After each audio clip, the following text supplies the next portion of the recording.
اعوذ باللہ من الشیطان الرجیم بسم اللہ الرحمن الرحیم۔ السلام علیکم۔ لوٹ کھسوٹ کا یہ نظام، جس نظام میں عام آدمی روٹی کو ترسے،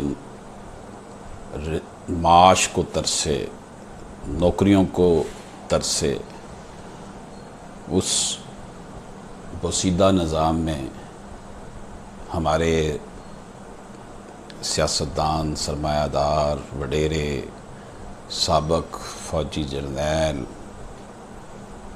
اپنی آمدنیاں باہر بھیجیں اور وہاں پر بزنس کریں۔ اپنے ملک میں اگر وہ انویسٹمنٹ کریں تو یہاں کے لوگوں کو خوشحالی نصیب ہو جائے۔ پنڈورا پیپرز کے حوالے سے آج کل بازگشت جاری ہے۔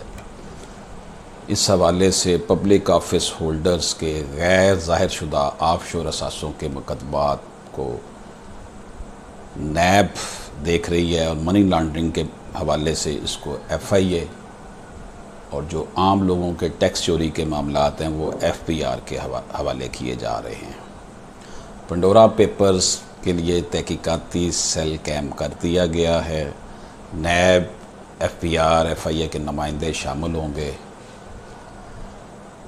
وزیر اعظم نے پنڈورا لیکس کی تحقیقات کے لیے وزیر اعظم انسپیکشن کمیشن کے تحت اعلیٰ سطح کا ایک 3 رکنی سیل قائم کیا ہے، جس میں Federal Board of Revenue, F I A اور نیب کے نمائندے سیل کا حصہ ہیں۔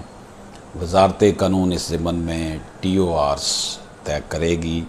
تحقیقی سیل معینہ مدت میں کام کر کے رپورٹ وزیر اعظم کو دے گا، اور سیل کی رپورٹ کی روشنی میں وزیر اعظم کارروائی کے احکامات دیں گے۔ اس بات کا فیصلہ وزیر اعظم کی صدارت میں کیا گیا۔ جو سیل ہے وہ تحقیقاتی رپورٹ میں یہ تعین کرے گا کہ اگر پبلک آفس ہولڈر کا آف شور اثاثہ گوشواروں میں ظاہر نہیں کیا گیا تو کرپشن کا کیس نیب کو بھجوائیں گے۔